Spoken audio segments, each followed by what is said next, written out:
tem feito maravilhas no meio do seu povo.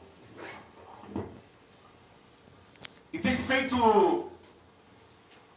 o impossível acontecer no meio do seu povo. Deus tem derramado, eu não sei na sua casa, na sua vida, como Deus tem feito depois que você passou a servir a Jesus. De verdade.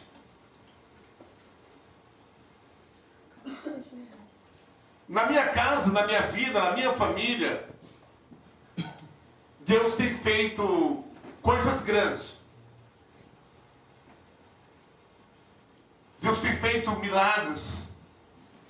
Deus tem sido presente na hora da angústia. Deus tem sido um amigo mais presente que o irmão na hora da necessidade, na hora da dificuldade. Jesus viveu nessa terra como qualquer um homem, em se tratando de vida carnal. Ele comia, ele bebia, ele dormia, ele sentia sede, ele sentia fome, ele sentia sono, ele sentia dor, assim como todos os seres humanos. Por isso que Jesus morreu, porque ele dormia, né? Jesus, filho do homem, Jesus, o que nasceu de Maria e morreu, ele morreu porque ele era filho do homem. Ele era igual a nós, ele sentia dores como a gente. Ele estava sujeito às mesmas paixões que a gente. Ele estava sujeito às mesmas paixões que nós.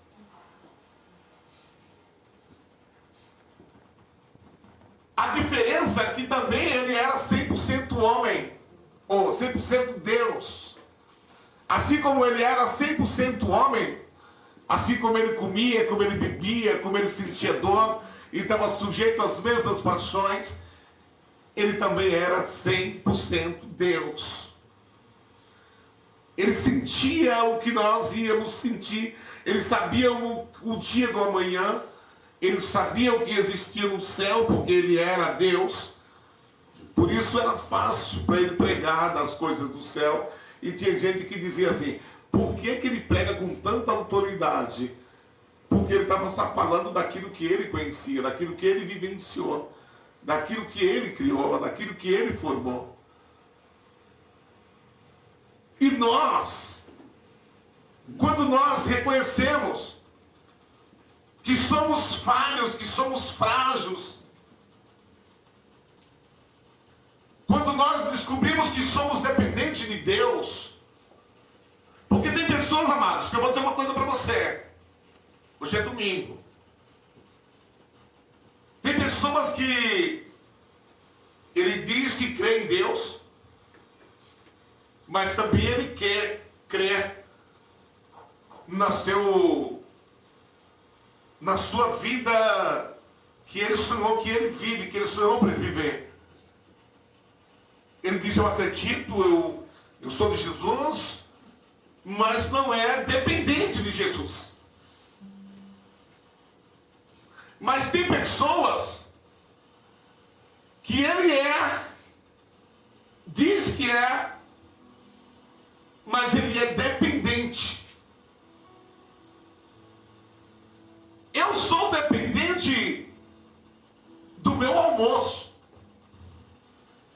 Eu sou dependente da minha janta. Eu preciso comer alguma coisa antes de dormir.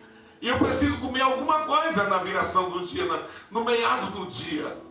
Eu sou humano, eu tenho fome, eu sou carnal. E eu sinto sede a qualquer hora do dia ou da noite. Eu dependo da água para viver.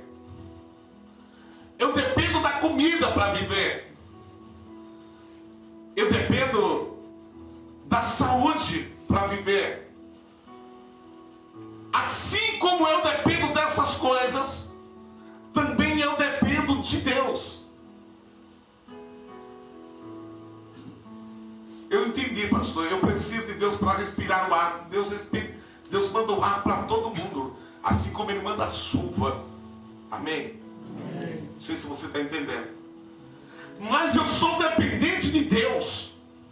Quando eu não tinha Deus na minha vida, quando eu não conhecia Jesus, só de ouvir falar e de ler na Bíblia, quando eu não conhecia, não tinha intimidade com o Espírito Santo de Deus, a minha vida era um transtorno. Eu chorava à toa. Eu tinha uma lacuna no meu coração. Eu tinha tristeza de alma. Eu vivia angústia. Eu sonhava sonhos terríveis. Eu tinha uma perseguição dos meus sonhos. Era como se fosse um lençol. E aquele lençol passava diante das luzes. E quando aquele lençol vinha em mim, era um lençol branco. Mas quando ele vinha, o que me perseguia não era o lençol. O que me perseguia era a sombra, a resta do lençol. E uma voz dizia para mim que se aquela sombra negra me cobrisse, eu era dominado pelas trevas. Então eu lutava, irmãos, a minha luta era muito grande contra esse negócio. E eu só vim me libertar quando eu conheci Jesus. Assim como eu dependo do almoço e da janta para viver, alimentar a minha carne, também eu preciso de Jesus para alimentar o meu espírito, para balancear as minhas duas vidas. Porque nós não fomos feitos como os animais da terra, que morre e acaba. Não ore pelo seu cachorro depois que ele morrer. Pastor, eu posso orar pelo meu cachorro enquanto ele está vivo? Pode. Você ora e Jesus cura o seu cachorro. Você ora e Jesus cura o seu gato. Amém? Amém. Pastor, não é heresia? Não é heresia nenhuma. Se você tiver um cachorro doente, ora para o seu cachorro. Ora por um gato, ora por qualquer coisa, irmão.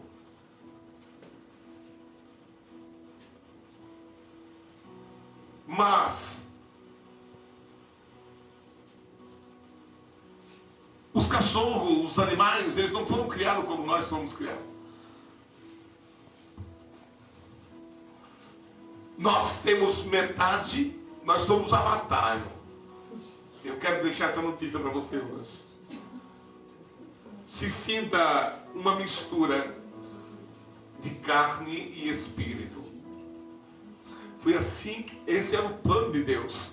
Para quê, pastor? Porque Deus nos criou dessa forma. Para que nós, na carne, vivêssemos em prol da vida da terrena, da vida da carne.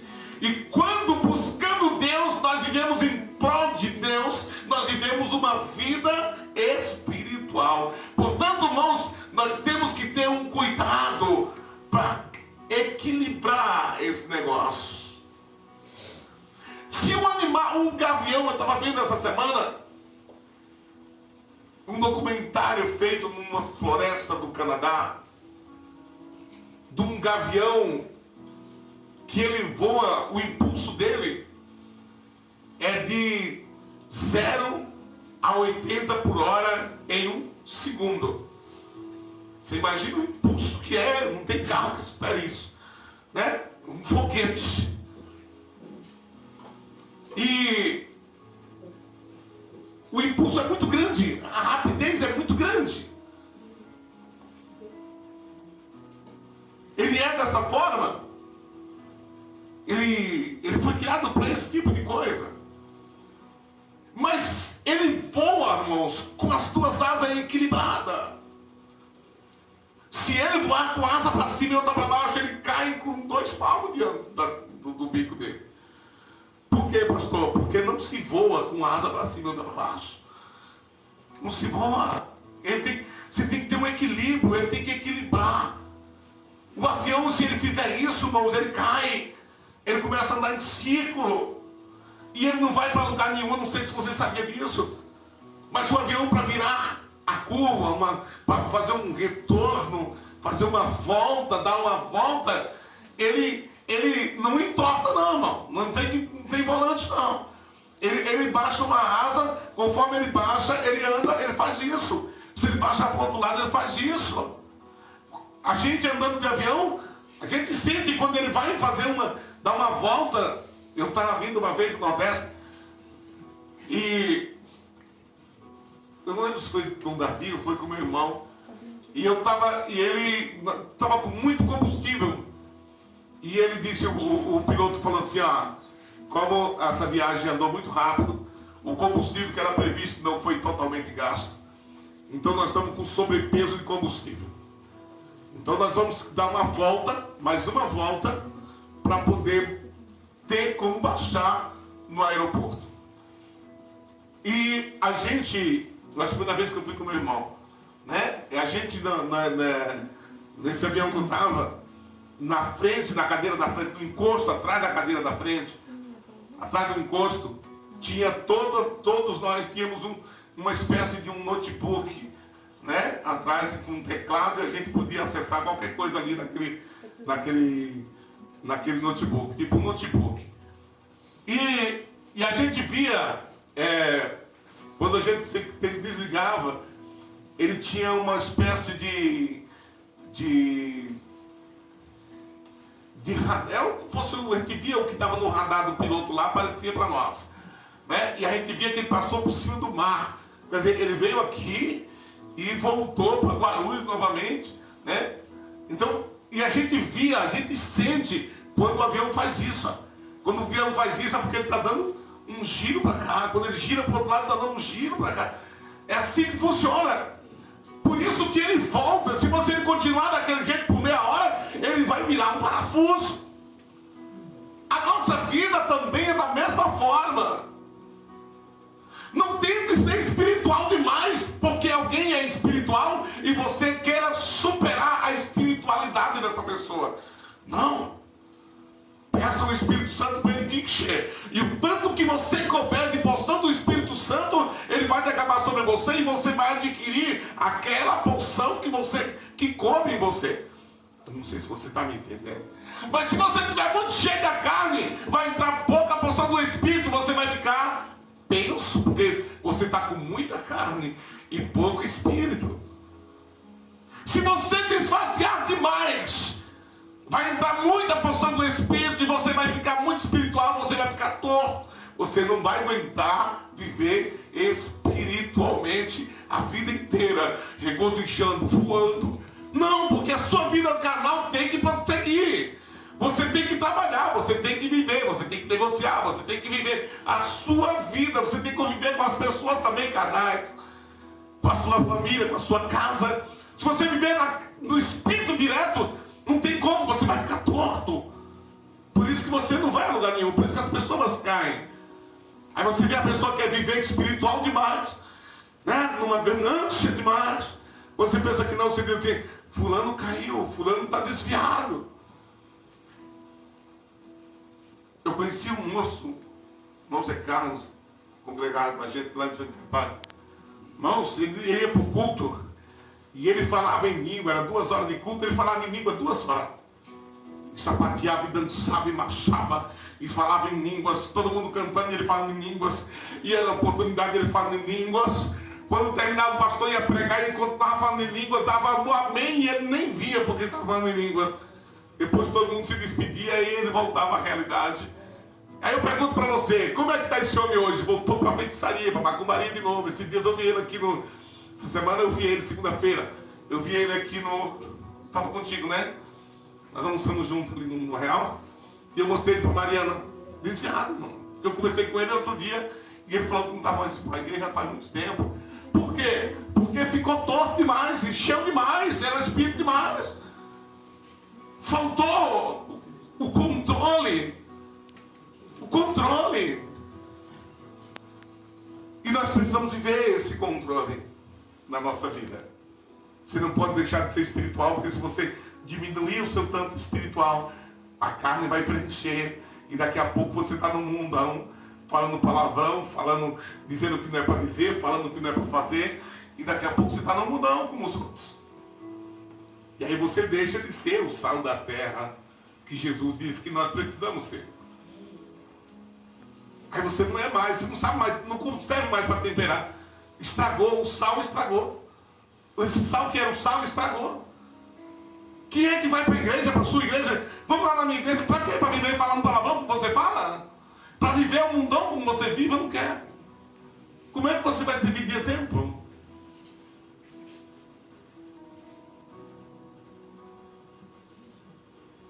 Jesus encontra essa mulher numa dificuldade muito grande. Na verdade, não foi Jesus que encontrou.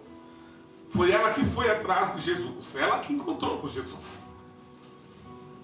E Jesus à frente, andando, seguindo os seus discípulos, né? Uma multidão. Porque a gente às vezes vê algumas coisas que a gente precisa interpretar as coisas como são direito. Né? Tem gente que pensa que Jesus andava só ele e os 13, né? Jesus e 12 discípulos. Não era, não. Não era. Eu provo para você que não era, porque de uma vez só Jesus mandou 70 discípulos. De uma vez só ele mandou assim, ó. Vai vocês 70, de 2 em 2. Então não era só os 12. Jesus estava pregando uma mensagem, a mensagem foi uma mensagem muito forte, de céu, de decisão, de você decida hoje para onde você quer ir. E todo mundo disse, essa mensagem é muito pesada, e foi embora. Todo mundo foi embora, ficou só os 12. Então não era só os 12 discípulos que andavam com Jesus. Mas essa mulher começou a andar, gritando, em desespero. Porque a situação dela não era uma situação das boas. Porque o seu problema não estava nela, mas estava na convivência que ela estava vivendo. Ela estava em casa e de repente a filha caiu endemoniada. E casa que tem essas pessoas, irmãos, é uma casa sem nada, né? Porque o demônio, ele quebra tudo, destrói tudo, sai quebrando tudo, destruindo tudo. Então, você não pode ter um móvel novo, você não pode ter um fogão novo. Tudo que você tem em casa, quando essa pessoa cai endemoniada, é destruída. Quebra tudo, joga tudo. Então, você vive a toda hora à espera de uma manifestação demoníaca. E isso é muito ruim. Bom é quando você está na expectativa de ver uma manifestação da glória de Deus. Aleluia. Nós precisamos ter esse cuidado de estar na expectativa de ver a manifestação da glória. Não tem coisa melhor do que você encontrar um crente que vem com a palavra profética para a tua vida e te enche de bênção, de profecia da parte de Deus. Vida espiritual com Deus, uma maravilha de Deus na sua vida. Palavras de bênção, isso é muito bom. Mas quando você está na espera de uma manifestação demoníaca, é muito ruim, irmão. Imagina a vida que aquela mulher estava vivendo. Quando pensa que não, uma filha cai manifestada. E ela já cansada daquela vida, vai atrás de Jesus. Porque Jesus, quando João manda 3 dos seus discípulos perguntar para Jesus se ele era o Messias, Jesus disse para ele, estou expulsando os demônios, estou curando os doentes, os enfermos, estou ressuscitando os mortos, estou pregando o evangelho para os pobres. Eu estou nesse patamar. Fala para o irmão que isso é chegado. E João sabia que só Jesus fazia isso. Ressuscitar morto é só para Jesus. Curar enfermo é só Jesus que faz. Libertar os cativos, só Jesus pode fazer isso. É por isso que nós precisamos de Jesus nas nossas vidas. A mulher foi atrás de Jesus. Eu vou atrás desse Jesus, porque Jesus vai mudar a minha vida. E ela começa a gritar, e o discípulo começa a dizer: Senhor, fala para essa mulher que libera ela, porque ela vem gritando atrás aí, ó. Essa mulher vem importunando. E Jesus fala para eles: vocês acham que eu vim para quem? Você acha que eu vim? Para quem foi que eu vim? Eu não vim para outras pessoas, senão para as ovelhas perdidas da casa de Israel. Eu vim para os que estão necessitados. Eu vim para os que precisam da minha presença, para os que são humildes, para aqueles que reconhecem que são frágeis, para aqueles que reconhecem que eu posso fazer alguma coisa. E ela chega para Jesus e fala para ele assim: roga, ela clama, ela pede, primeira coisa que ela faz, ela se ajoelha, ela se humilhou diante dele, ela o adorou, se prostrou diante dele e o adorou. Quer dizer, pôs ele como Deus, disse: o Senhor é o meu Deus. Primeira coisa que ele fez, e às vezes são diferenças, irmãos, que acontecem na nossa vida, que nós às vezes não prestamos atenção. Por que é que nós somos diferentes de algumas linhas de crença? Eu não falo de religião, eu falo de linha de crença, de maneira de crer. Nós não rezamos, porque rezar é falar a mesma coisa a vida inteira. E a Bíblia diz que nós não podemos usar de vã repetições. Nós oramos a Deus. E orar a Deus não é a oração do Pai Nosso. Não. A oração é uma conversa com Deus. Foi o que essa mulher fez. Se prostrou, o adorou. Depois disse para ele assim: tem misericórdia de mim. Tem misericórdia de mim, porque a minha filha está endemoniada. A situação dela é difícil. E quem está sofrendo com isso sou eu. E eu tenho o Senhor como meu Deus. E eu preciso que o Senhor mova alguma coisa. E Jesus falou para ele assim: não é lícito que eu dê para os outros o que eu vim trazer para o povo de Israel. Não é certo. Porque eu vim trazer pão para eles. Eu vim trazer um alimento eterno. Eu vim trazer um alimento que preencha. Algo sólido, que vai matar a fome, a necessidade. E ela diz: eu não quero pão. Eu não estou pedindo um pão. Eu não estou pedindo o que o Senhor veio trazer para eles. Eu quero uma migalha, o menor, o que cair deles, o que sobrar deles. Eu não preciso do seu poder para mudar a minha vida. Isso deu uma profundidade muito grande, irmãos. Quantas e quantas vezes nós não já oramos pedindo a Deus o seu poder?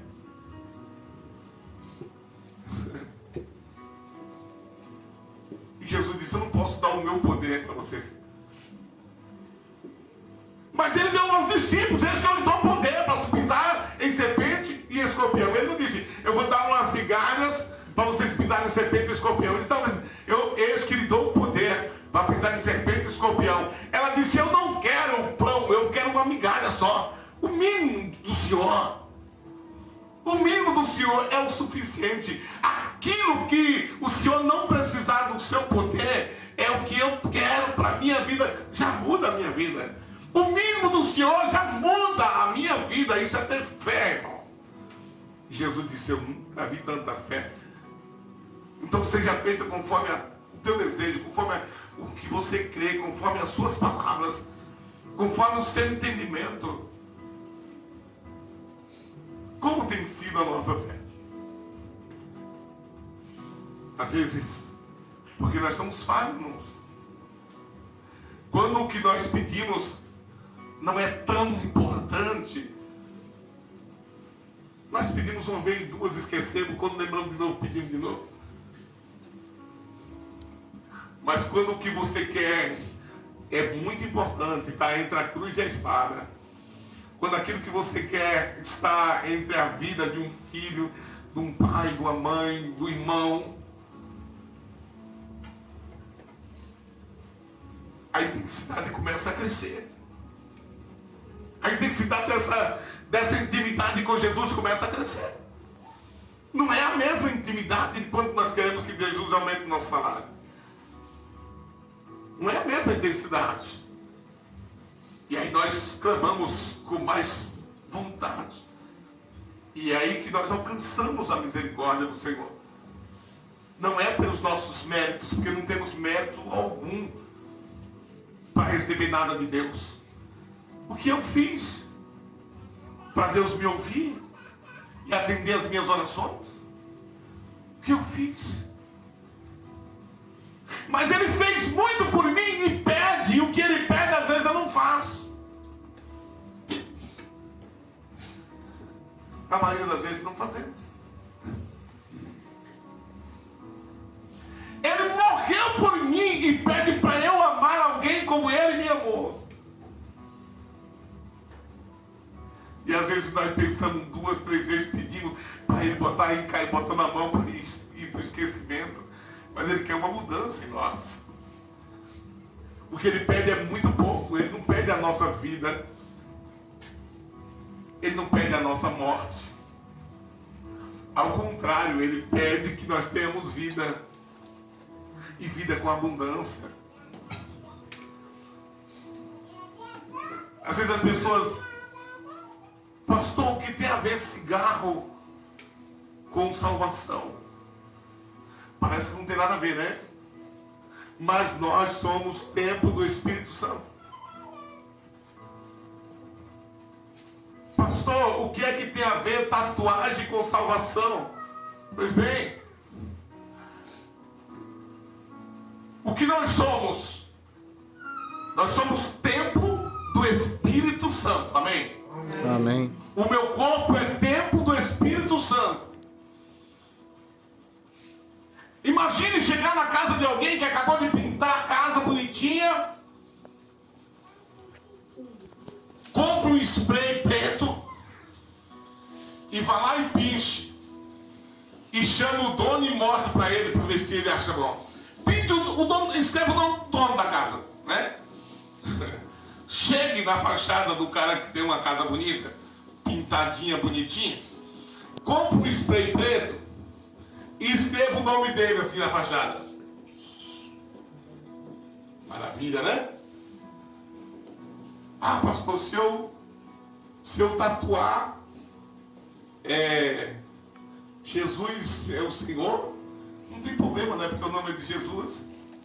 Pincha a casa de alguém para ver se alguém acha bom. Pastor, e as tatuagens que eu tinha antigamente? Irmãos, entre o tempo da ignorância é perdoado. Tem pessoas que têm tatuagem. Andemir tem tatuagem, Mazinho tem tatuagem, tem Mazinho. Mas foi no tempo da ignorância. Você pintaria hoje? Por quê? Porque ele sabe que o corpo dele é templo do Espírito Santo. São essas coisas. E aí você não quer pender, encher mais da carne do que do Espírito. Você quer equilibrar. Então você continua como você está, servindo a Jesus, cuidando do templo que é dele. Por quê, pastor? Porque a Bíblia diz que aquele que destrói o templo do Espírito Santo, Deus também o destrói. É simplesmente por isso. É porque nós não queremos ser destruídos por Deus. Deus condena. Deus condena aquele que destrói o templo do Espírito Santo. Se o seu corpo é templo do Espírito Santo, respeite a casa dos outros. Você é para ser uma fachada linda, maravilhosa. Pastor, mas e essa tatuagem que eu tenho? Já falei que é tempo do esquecimento. Deus agora não vê mais a sua tatuagem. Amém? Você tatuou quando você não tinha conhecimento. Agora você é casa limpa, casa branca de Deus. Amém? Amém. Casa pintadinha.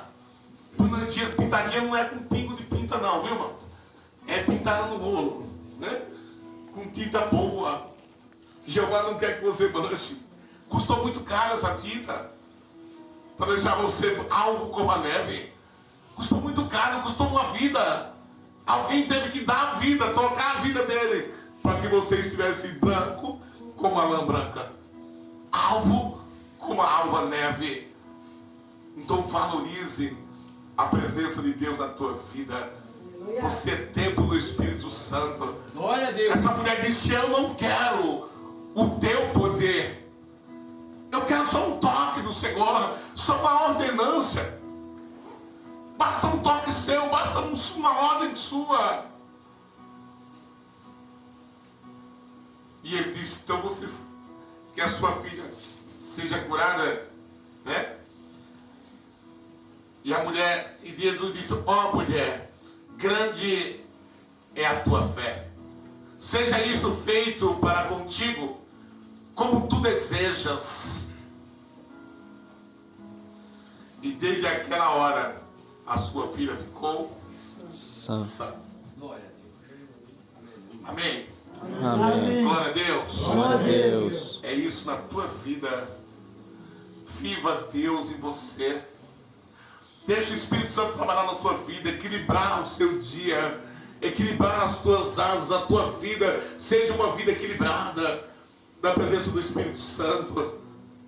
Uma vida equilibrada.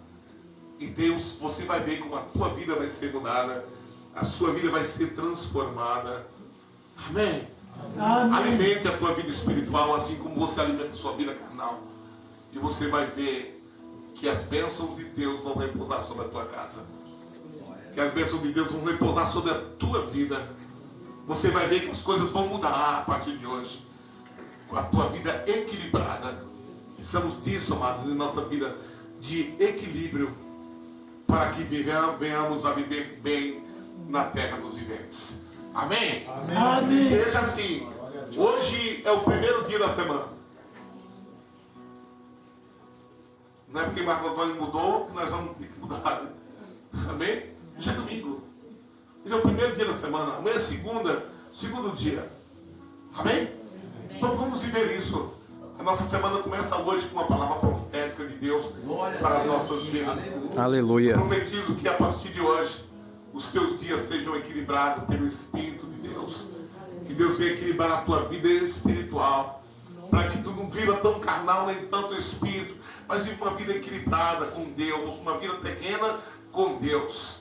Isso é necessário para as nossas vidas, para que tenhamos, amados, uma vida cheia de bênção, em nome de Jesus. Amém? Amém. Glória a Deus. Glória a Deus. Vamos ficar de pé, vamos